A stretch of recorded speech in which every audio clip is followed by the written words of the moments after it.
India's 2025 RMG ban. What survives? What goes dark?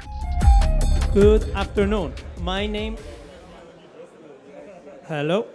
So my name is Oliver De Bono. I'm the CEO, well, ex-CEO, founder of Quantum Gaming. Essentially, we're a platform operating in the remote gaming space. I'm joined today with two panelists who are going to give us a little bit of insight into the RMG ban in India and a little bit more about what it means and what we could see on the horizon in the gambling framework in the region. First, I would love for you to introduce yourselves and give the audience just a little bit of information about your background. Is this? Can you check the volume of them? See if someone... Hello, everyone. They're a bit low. But Check. Hello, everyone. Good morning. My name is Pranati. As a quick introduction, I'm a lawyer. I work primarily today now in India in the esports side of things. And I guess you'll get to know more about me as the panel goes along. And over to you, Jay. Thank you, Oliver and Pranati. Good afternoon, everyone. It's great to be here. My name is Jay Sayta. I am a lawyer based in Mumbai, India. I have worked mainly in the gaming space for the last over 1 decade, and I have represented several real money gaming companies in India, casino, lottery, esports, as well as social gaming companies. So I advise clients and I appear in courts mainly on gaming and other related matters. And we are fighting against this new legislation in the Supreme Court as well. So we'll see how it goes, and I'm sure we'll talk more about it as the discussion goes along. Jay, I love it. You kicked off immediately, like we're fighting this new legislation, and that's interesting. We were talking off stage, and I always think it's great to give a little bit of context. And I would just want to jump straight in. The RMG ban, okay, it's passed several readings. It's about to go into law, it's my understanding. The irony, though, of it all, is this what I had said off stage as well, is that we're already seeing a growth in the market. What essentially has happened is, I believe, it's targeted more the fantasy sports. This has led to an increase in casino play. Just a theory, you can tell us about it, but why are we seeing this behavior? What is the reasoning behind the ban? So, like you said, the Parliament of India passed legislation on 22nd August this year. It is quite ironically called Promotion and Regulation of Online Gaming Act, PROGA, but there is neither promotion nor regulation of online gaming in the whole legislation. And it happened quite suddenly. I'm very sure nobody had any idea of it happening. It happened within a span of 72 to 96 hours that the legislation was passed by the cabinet. It was passed by the Lok Sabha, which is the lower house of parliament. Thereafter, it was passed the next day in the Rajya Sabha, which is the upper house of parliament. And the very next day, it was assented. The assent was given by Her Excellency, Honorable President of India. And by 22nd August, the law was passed and published in the Gazette. However, Section 1(3) of the law, PROGA, says it shall come into force on such date as the government may by notification appoint. That appointed day has not come. We are almost 4 months after the legislation. Now, talking about PROGA, it categorizes online gaming into 3 distinct categories. First one is online money games, OMG. It was literally a OMG moment. So OMG, online money games, these games have been totally banned under PROGA. Payment facilitators, those advertising or endorsing these games, and the operators themselves, of course, they'll be criminally liable with punishments ranging from 3 years, etc. Under this legislation. But as I said, the law has not come into force yet. So once it comes into force, then the criminal penalties and liabilities will kick in. Government said it wants to notify it soon, but they have not given a date yet. Second category is online social games, which government says they are not banned. So subscription model is fine, you are paying a monthly fee or you're paying for in-app purchases, the government says that's okay. There'll be an online gaming authority of India that they are proposing to form soon that will look after the ban, to implement the ban, suggest to the agencies to take action, as well as promote online social games and esports.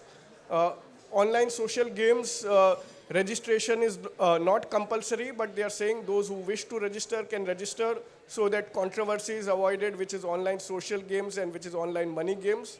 Esports is another segment which, but there are 6 conditions under the law. It has to be a multi-sport event.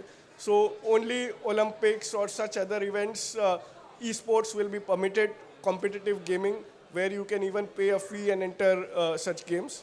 Now, coming about the logic or the rationale for the ban, I mean, there were a lot of complaints in the last few years about financial losses, about addiction, people getting into debt traps and so on. So Honorable Prime Minister himself raised concern about this, and the other ministers also spoke about this. So, I mean, in that sense, it was not sudden, but the passage and the way it went was sudden. But of course, there were a lot of issues and complaints that were coming in. Whether this is justified or the regulation was justified, some other measure was justified, I strongly feel a complete ban is not going to take us anywhere. As you said, the casino and sports betting has increased 3x, or I think maybe even more. So, exactly. So a ban is not going to take us anywhere. But we'll see how it goes. And like I said, some of us have challenged this, and the matter is in the Supreme Court, because we strongly believe this is a state subject where Parliament or Union government cannot legislate. The Constitution of India is clear. Gambling and betting is a state subject. So on that ground alone, on the lack of legislative competence, this PROGA Act is ultra-vires the Constitution, and we are going to strongly put this forward before the Honorable Supreme Court. It may take, it's a long battle ahead, whether regulation or some change, but we'll keep fighting and we'll keep pushing until it happens. So, very interesting information. We know that the law was passed, or not fully passed, but suddenly. We spoke also off stage about the consequences, right? We know that the industry has grown. The fantasy sports has been affected. Pranati, I just want to move over to you. You come from an esports background. Are we already seeing effects on different areas of esports and also lower tier sporting events? Because this is something we did discuss, and it's always, as Jay also said, it's grassroots sports that are the first companies that are being affected by the ban. So what's happening? How is the industry taking to this ban? So I think the pure esports, the tournament organizers are doing more or less okay. I think the effect comes where it is the wagering aspect of the esports that's getting affected. So we had this conversation earlier that it is grassroots sports that are getting affected. A lot because there is a lack of funding there. People aren't willing to sponsor them as much as they are, our mainstream big IPL, big ticket kind of players there. So I think that is something that's definitely going to affect them. The attention that they get today because of the wagering aspect is going to decrease. So I think that is an ancillary effect that's happening, but today we haven't really seen that effect as yet. I think it's very new in terms of when this law came in. And I think a lot of the esports wagering is happening not officially or through, so we don't really see it happening online as such, especially at the very grassroots levels. So. Yeah, but that's interesting. Even though we don't see it as much, I mean, if you're looking at lower end leagues, even on the higher leagues, we saw similar behavior across the European markets when gambling associated businesses were banned from, supporting sports teams, and revenue does dry up. But I want to go back over to you, Jay. The law hasn't fully passed. So they've executed this in 72 to 96 hours, and now there's a slowdown. Could it be a potential retractment, or is this purely some of the details that still need to be finalized? So there is a fine difference. The law has been passed. It has not officially come into force yet. So the penalties and provisions have not kicked in. but the parliamentary procedure and the procedure of assent of the president has been completed. It's just an executive notification that is pending. So they don't need to go back to parliament again or to the president. It's just a notification that the government can issue any time they want. So that is pending. And the reason for that, I really doubt they are looking at a retraction right now, because they spent a tremendous amount of political capital getting through this bill, passing this bill at such speed. They had to, literally pass it in the din. Over all the other priority legislation, they brought this on top of the other legislations. So I don't think there is a rethink or retraction within the government. There are some rules that the government wants to issue. They want to, like I said, form the Online Gaming Authority of India, which they say will promote esports and social games, but I doubt, whenever bureaucracy comes in, there is any promotion. There is only stifling of even those categories. But, so they want to bring this in. They want to bring certain rules for registration of online social games also. So, and more importantly, they wanted to give a window for all the users to withdraw their funds from their wallets on RMG sites, rummy, poker, or fantasy leagues, etc., which were happening in India. So they wanted to give a window to withdraw the funds. They are saying we don't want to penalize the players themselves. We are after the banks. We are after the endorsers, influencers, and the operators themselves. So again, similar patterns that we've seen globally. Yeah, and in my opinion, I always say that full blends always lead to a black market. Now, where we are today, I think one can always argue, and I think part of Sigma's culture has always been to push for regulated gaming. Yeah. What is the time frame? I mean, we were again talking of stage. We're thinking 24, maybe 36 months to introduce that regulated gaming, but ultimately it's always that regulated space that protects the players. Yeah. Once those players want to play and they move into a black market, then there are no, let's call them, protective frameworks. Is there any, let's say, commencement of such a framework coming into play for the Indian market? So I'll be honest that as of now, it will be little too optimistic to expect such a framework anytime soon. They've just introduced this ban, and to go back on this ban is really difficult. Of course, like I said, some of the petitions are pending in the Honorable Supreme Court. So we'll have to see how that goes over the next few months or maybe a couple of years. I think 2-3 years, 24, 36 months may be too short a time frame to see a rethink or any change in this. We have to be here for the long term. Maybe, after 1 or 2 election cycles, we may see a possible rethink. But as of now, it would be too optimistic to see anything happening very quickly. We'll have to wait for the long term. Of course, India is a very big market for everyone. It has huge potential, but I would say patience is the key.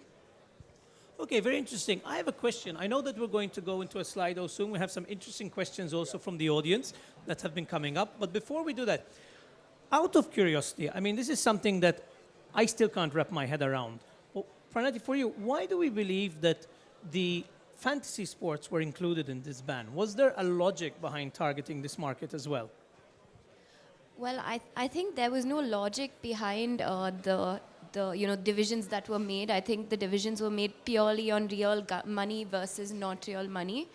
I think in general, RMG was targeted for a variety of reasons, and one of my strongest oppositions, or rather things to say we should temper this bill, is India has a beautiful regulatory framework already for for other things. For payments, we have great regulation. For anti-money laundering, we have great regulation. If we brought in something for responsible gaming, I think we would be, perfectly fine and dovetail that into regulating gaming. Fantasy sports, I really don't know. I mean, in my opinion, there wasn't much thought at all given to categorizing what constituted a game of skill, game of chance in this new regulation. We had that differentiation earlier where it was more state-based in terms of gaming. Today, I don't really see the logic. I think it's just a question of money and not money.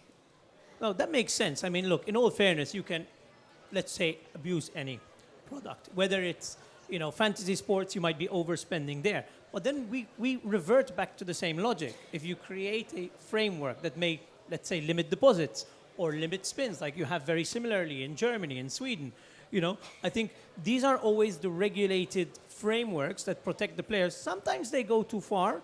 And as you said, Jay, India's not there yet. We're probably looking at anywhere between 24 and 36 months to maybe even hear of such a framework.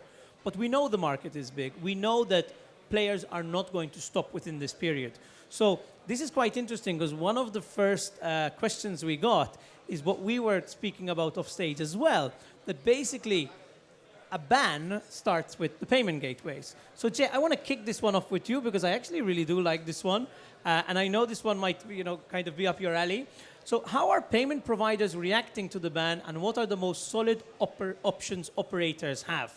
So payment, facilitating any banking transaction by payment providers or banks themselves is going to be prohibited once the law officially comes into force, once the notification comes in. So, payment providers are not, doing any business with RMG companies in India, and they are just allowing withdrawals at the moment. So, I think since there is criminal liability involved, I don't think any of the official payment partners, payment providers are, looking at doing any business in India. So obviously, again, we're assuming once it's actually passed and let's call it the consequences become real, right? So, that's an interesting topic. We saw a very similar behavior within the LATAM market, primarily Brazil, a few years ago when the payments gateways were immediately targeted. We saw a sudden drop in the size of the market and a lot of operators pull out. But we're not seeing that yet in India. I think maybe once the law is fully enforced, we might see different behavior. My question is, just to kind of pivot off this question, how would the regulators in this case tackle, let's call it, crypto deposits? Is that something that has even been discussed internally? So, yeah, crypto has also been discussed, but I really very much doubt that there is too much awareness or, the bandwidth or technical know-how with the regulators in India to tackle this. So they will probably do it on an ad hoc and very case-by-case basis. There have been cases where crypto wallets have been targeted. They write to, Binance or any of the wallets and take information from time to time. With decentralized wallets, of course, it becomes extremely difficult and, to trace it. But the agencies are aware of the risks with crypto and, with limited capacity, with limited know-how. But whenever they see an issue, they will go after it, is my sense. And they are already going after, payments, celebrities, operators, affiliates, agents, everybody in the ecosystem. They are going after them, even though the law is not notified yet, under a different legislation called the Prevention of Money Laundering Act, which the Directorate of Enforcement looks after it. And so there have already been arrests, there have been already freezing of several hundreds of millions of dollars of funds, and searches and other incidental procedures have been taking place under the money laundering law. What they do is the moment even a single player complains that the game has not been fair or they have not been paid the withdrawal, there is something called a police complaint, which is called a FIR, and based on that, the allegation is always that they are cheating us.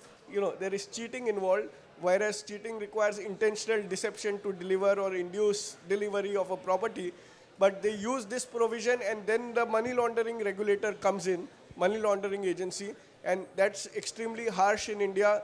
It's very difficult to get bail or get any relief from courts also. So that route has been used. Celebrities have been targeted, payment processors, operators, of course, themselves. Most of them who are operating now are not in India. But the entire ecosystem has been targeted even without this law. The government, when they don't want you, they have 100 different ways to target you. So this is quite interesting because we've seen in some jurisdictions that they started targeting players. Is this something realistic for the Indian market? I have not seen players being targeted as such, and even under the new legislation, I don't think players are the target. In fact, the minister himself said that we treat players as the victims and not the, perpetrators of this crime. So this is where things can get interesting because, we saw it in some Far Eastern markets where the players were actually targeted. But if you have, let's call this what it is, it's a whistleblower campaign. Yeah. If you target the players, then you're going to not incentivize them to actually tell on the casinos. Correct. So they are being called only for recording their statements and telling the facts. So they are treated as whistleblowers or complainants and not, accused or criminals. Interesting. Next question. I want to jump into this one. Pranati, for you, any lessons from other countries that face similar gaming bans? I mean, we've seen similar things in, like, for example, the Thai market in Japan. What do we think that India is going to do differently? They've obviously decided to run a full blanket ban. But are there lessons to be learned from avoiding the creation of a black market like we've seen in these other countries? I'm not too sure what India is going to do next. It is, as Jay said, this in itself came as a shock. I think some things that they will do right, hopefully, is not go the Japan way and target the players. I think that's one thing, hopefully, that they will do. I think also India will try to pivot this in a way that it is regulated and also that the Indian economy grows from this rather than what's happening today that you said, it's moved completely into the black market. That also means that the country doesn't make any money anymore from this. So... Yeah, so and even less protection, right, for the players? Absolutely.